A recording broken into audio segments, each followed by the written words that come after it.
And we are back. Round number 7, currently 4-2. See if we can kind of rebound after that last round loss to Elves. Alright, so we won the die roll. Go ahead and choose to play first. And we have a turn 3 with a force negation on the play, so I think I'm okay with that. This hand's going to be kind of dicey in the mirror, but I think on the play, turn 3 with a force. Kind of just have to keep a hand like this. See what we're playing against. At this point in the tournament, like I kind of just assume that most of my opponents are on the mirror. Alright, Delta go. Could be anything. Most likely the mirror. Oops. Alright, just going to go Flooded Strand, go. Likely just going to fetch a tap land in a turn. And this is one of those hands where you kind of just have to jam. Depending on what they do, I may or may not jam on my turn. Maybe their upkeep. We shall see. Alright, so definitely the mirror.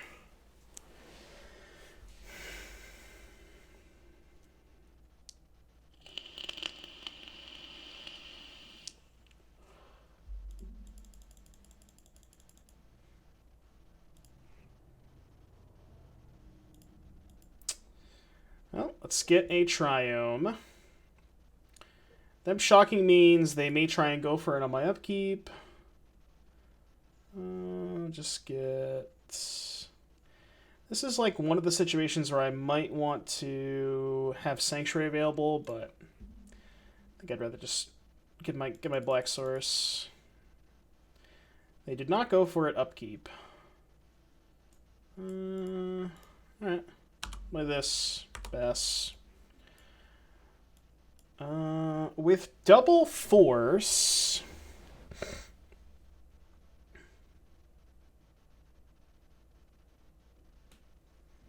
I only get punished if they have Borrower plus Dispute, because they can play land 3, borrow my upkeep, I force, they dispute. Kind of want to do this now, though, while they don't have... Oops. Well, they don't have 3 mana available.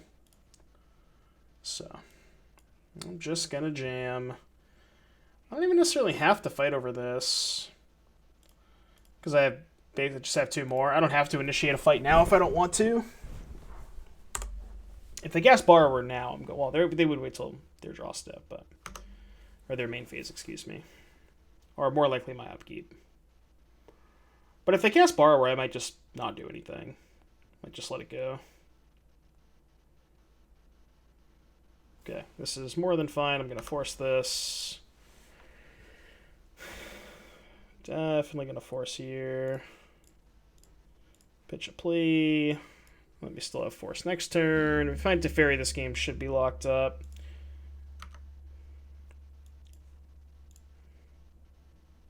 They're on 6 cards. Plus, see if we can hit a Tef.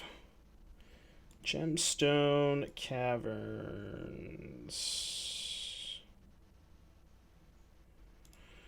Considering holding up mana so I can pay for a dispute, is that worth...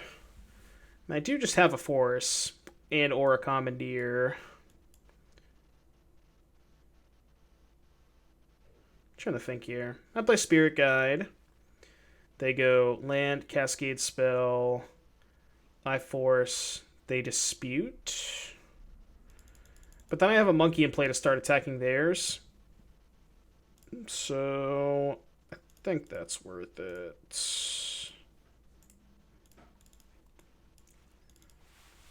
This does turn on their dispute, but not everybody plays main deck dispute anyways. So I think it's okay.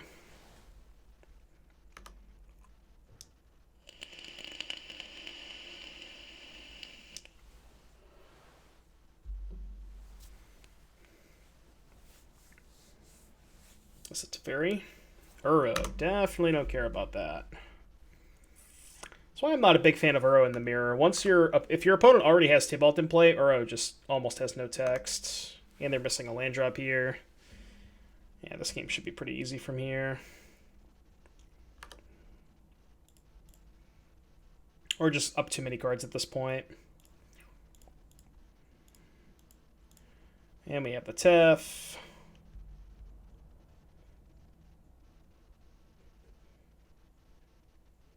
They Force of Negation, pitch Tef. Trying to think if I want to fight over this. Because I can commandeer the Force of Negation. Yeah, I think that's fine. Commandeer. I'll keep the Force. Target commandeer. Alright, now we should be locked up. I'm going to choose to not play my land.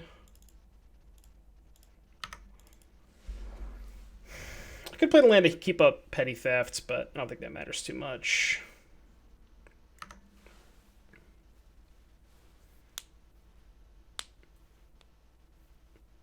Once you have, this is again kind of what I was talking about last time. Once you have Tef and Tibalt in play, and your opponent has neither of them, it's kind of just the hard lock. Yeah, it just doesn't matter. It's a minor annoyance.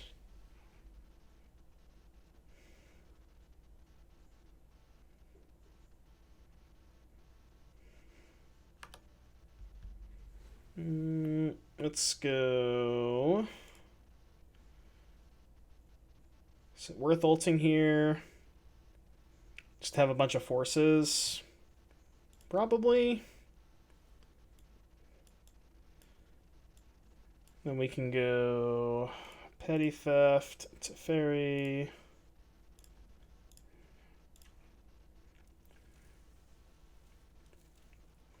Alright, opponent has had enough. On to game number 2. Do our usual sideboard plan. 2 disputes, 2 of these. Cut the Wraths. On the draw, so we are not cutting the Gemstone Caverns. What did we cut? We cut 2 Pleas the last time. We did 1 Plea, 1 Seagate. I think that's fine. Blue can is 24. Should be good enough. Alright. On the draw. Given that we have the Caverns, I'm willing to keep this hand. Obviously, it doesn't have enough blue cards to cast the Commandeer, but I think this is okay. Having Caverns in the draw is so huge that I think I'm willing to keep a hand like this. It's one of those hands where you probably jam on their end step and then just probably jam again. Just kind of keep jamming. Jam, jam, jam. Worth noting, if you petty... So let's say your opponent only has 1 non-land permanent in play and it's a Tibalt, and they petty theft, you can't actually commandeer it because there's only 1 legal target, so you can't change the targets to a non-legal target. So worth noting if that comes up.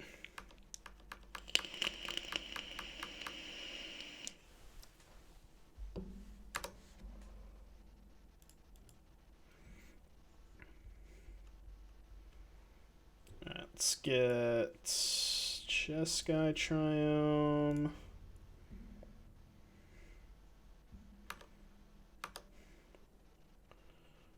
And just play Steam Vents.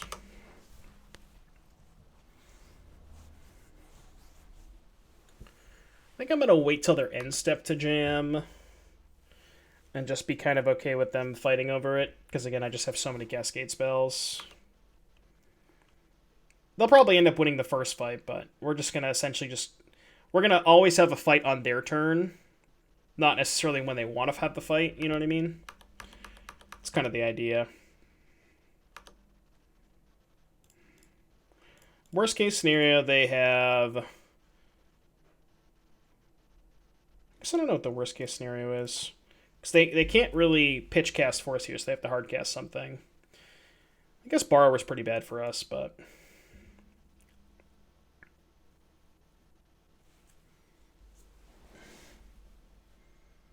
Yeah, Petty Theft is probably worst case.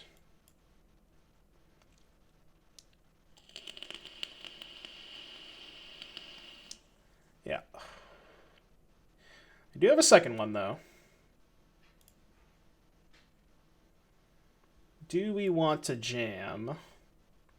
Guess we can take a peek at what their hand is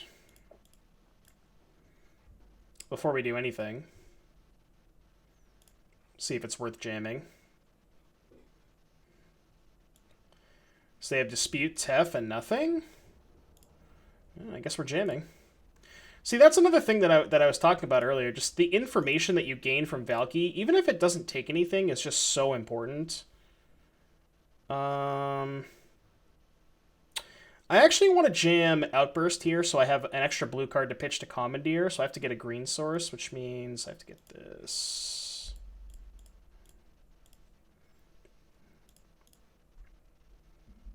Your hand is Tef Dispute. It's not really going anywhere. They draw another Borrower. They might be able to get out of this. But they're pretty far behind now. And we hit a Borrower too, which is absolutely huge, because that trades with their Borrower, so we keep the advantage.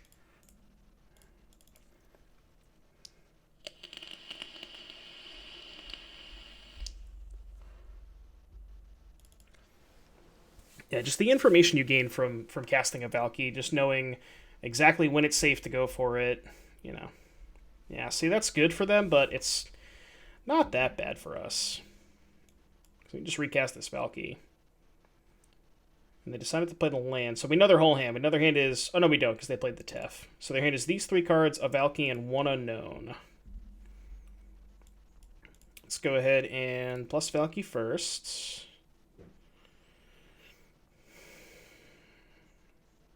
Another Valki. I'm trying to think of what I want to do here.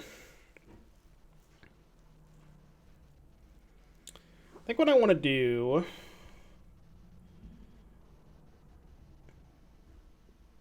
Two lands, Dispute, Valki. What I want to do is just...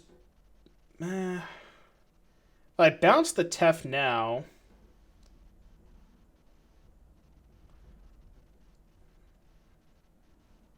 It's kind of awkward, right? So let's say I cast Petty Theft now on Tef. What I would have to do is tap this, play land so I can pay for the Dispute that we know about. If they decide to dispute it, I tap out, their Tef is bounced, right? But then what they can do is go Confluence, Valki, take my Borrower, then I can't cast Commandeer. I can't cast Commandeer anyways. So what if we did this? Float a black. Play Caverns. Keep this. And I'm actually going to cast the Valki from my hand, because this can be cast for any color of mana, whereas this one can't, and I no longer have a black source. So let's... Oh no, because we're petty thefting, right? We're not doing... Okay, never mind. I completely forgot my train of thought here. So we're petty thefting now. That's what we're doing. Right. They decided to let it go, which is... I don't know if I agree with that play.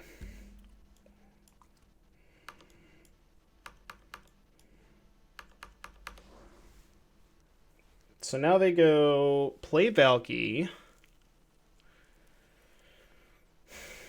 And then Tef. So they Valki the Borrower, play Tef.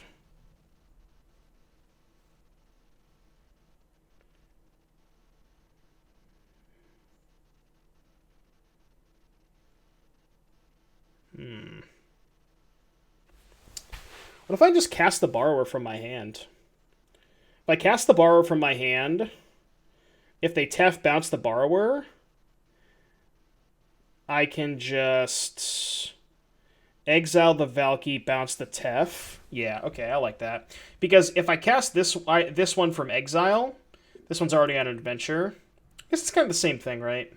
But let them take this. They play Tef. I cast this. then they just bounce this. Then I bounce the Valki, bounce the Tef.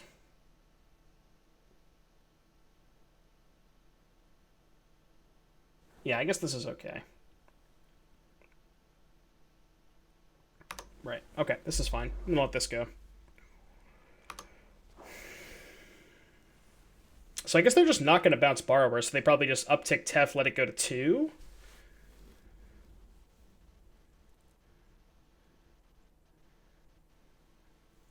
Possibly.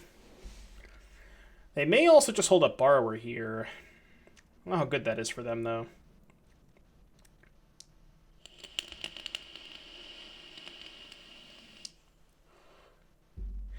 Another cool play you could do is, let's say they play Tef. Yeah, so I respond with Borrower. If they don't bounce, like let's say they just plus, I can Tibalt minus on my own Borrower to get the Petty Theft Tef, and then still have Commandeer up if I draw a blue card. They chose to bounce the Borrower. Okay. So we still know about Mana Confluence, Dispute, and 3 unknowns. We drew a blue card.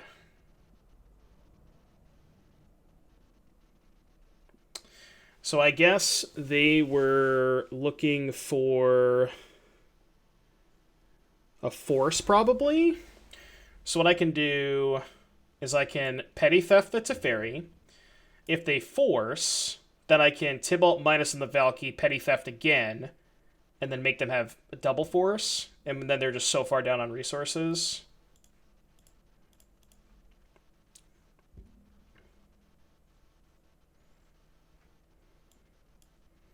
I think I'm still going to minus the Tibalt anyways, just so I have another Borrower. I could uptick looking for a blue card. Oh no, but I get the blue card back, because then they play Tef, I Commandeer, pitch, plea, Borrower, they dispute, I dispute back. Okay, yeah, that's better. So just going to do this and pass. Yeah. Just going to say go.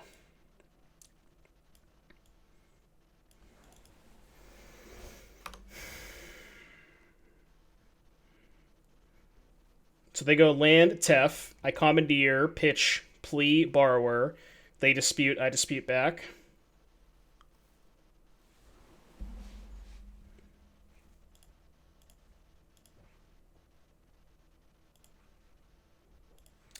And worst case scenario, I can still just cast a Borrower and then exile it with Tibalt to get another Petty Theft.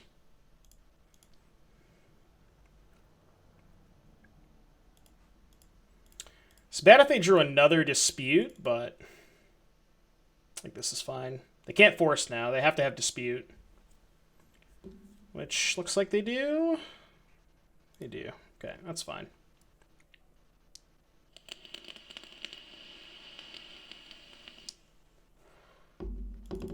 This is still very, very good for us, obviously, because we can just start pressuring this Teferi.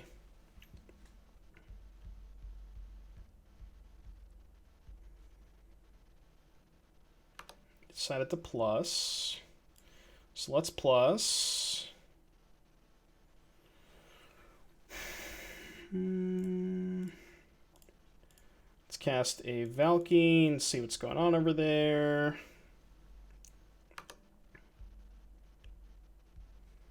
Force, Tef, Confluence. Okay, that's fine.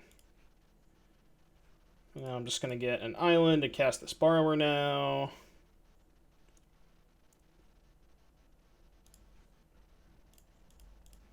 Because they have a Tef in place, I have to play it now. The next turn I can do the play of exile my own Borrower to get another Petty Theft. I could have done that this turn, but that kind of puts my Tibalt at pretty low loyalty, so I wasn't a huge fan of that. I just wanted to kind of check and see what they had first. They have Force, so that is something to consider as well.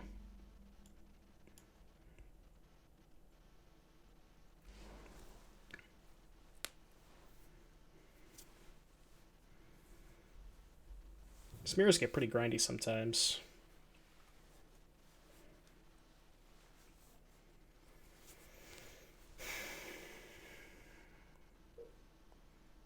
Let's see what they choose to do.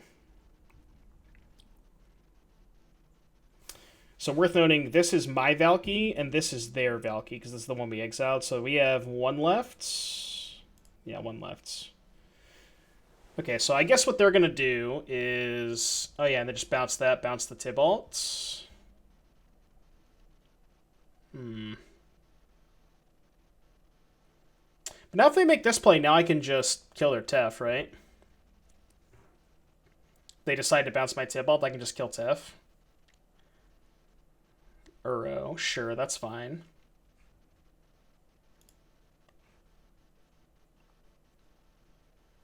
So they still have Force Tef. They have Force Tef, Borrower, one unknown.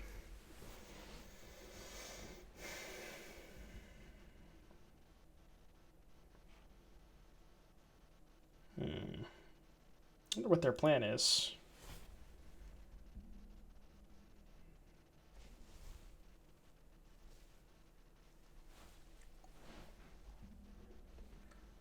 Trying to think if I should Tybalt first. Yeah, I should. Yeah, let's Tybalt first because I think they might try to. They want to see how I attack first, even though they know I know they have the Barwars. They know that I'm going to send both at Tef anyways, which is kind of weird. So attack both at Tef just to ensure that Tef dies.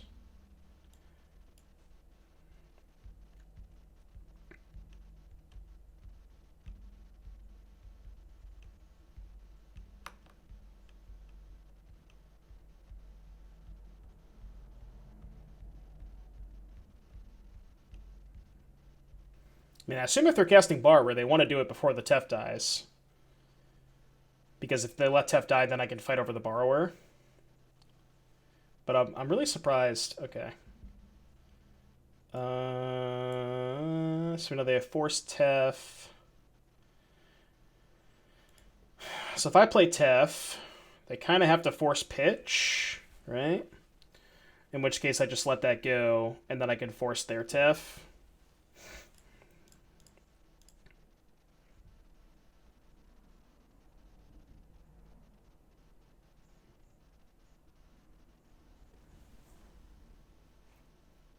Okay.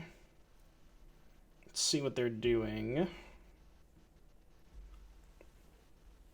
Maybe they have two more disputes as their last two cards? But even if that's the case, they're choosing to bounce Tybalt. So now they have Force Tef, one unknown. So if I dispute this, then they have to force the Tef, pitch Tef.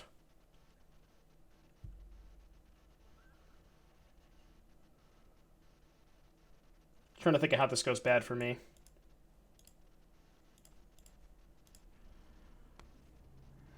This way I don't get to resolve Tef, which maybe is more important at this juncture. Maybe I'm supposed to just make sure I resolve Tef. So they pitch Tef, so they're actually going to let me have a Tef, huh? Very interesting. This is fine. Just plus Tef. And pass. So I guess they're going to get to Uro as the prize, but then I still have a Tef in play. I mean, I guess this is bad if they drew another Borrower, if that's their last card. Which I guess that makes sense. Their play makes sense if their last card was another Borrower. Are they not going to Uro here?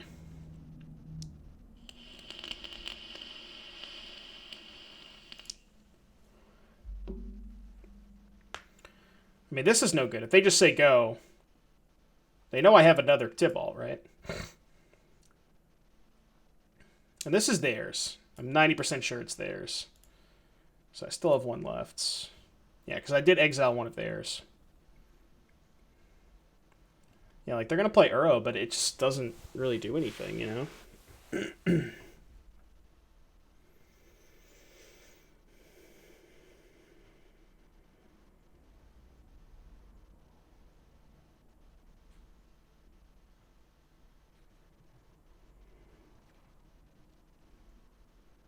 It's going to be a really long video. I mean, I'm definitely going to break this up into multiple different videos.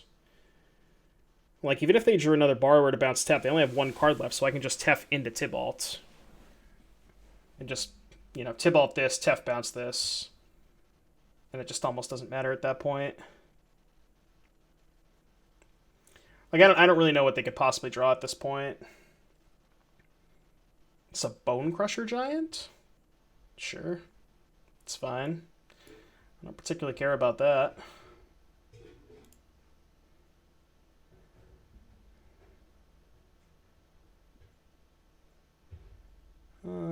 So let's go Ardent Plea first.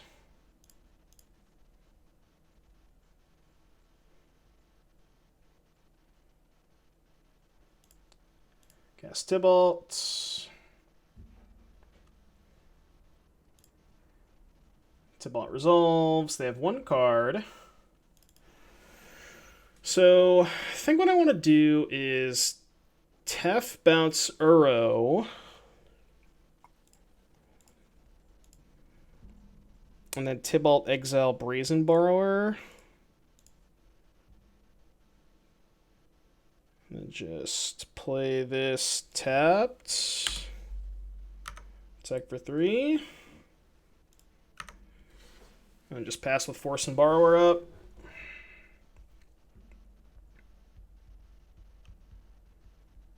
Can't imagine them getting out of this one.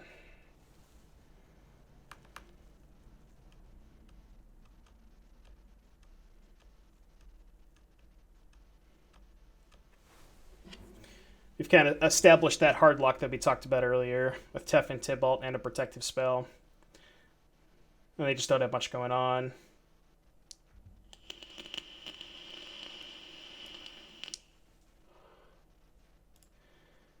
I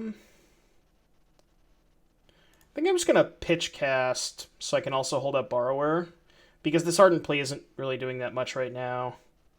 Because I'm out of Tibalts anyways. So the Plea doesn't really do all that much.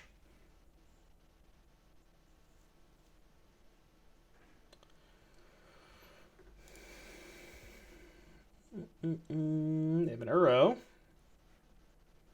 That is more than fine.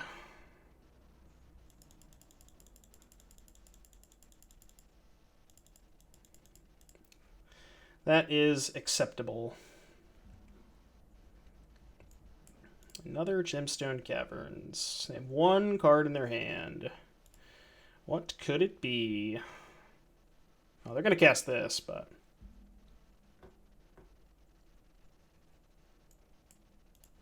Sure.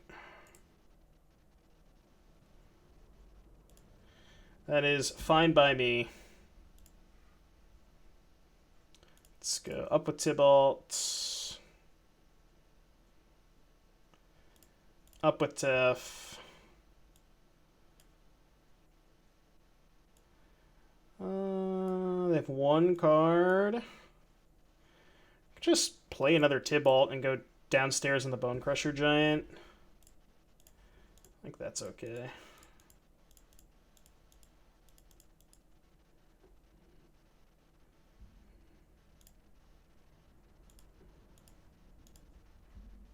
Let's try and get this game over with. I am shields down for a turn, but with the Tef, I just don't think that they can really do anything meaningful. And now we have the both halves of these to cast, and we're just up too many cards. Like, even in the worst case scenario where one of these somehow dies, like, it's just, yeah, we're just up too many cards at that point. So opponent decides to pack it in. Got a nice little rebound after our last round loss. So 5-2 now. We're going into, I believe, the final round. I will see you in just a little bit for the round number 8.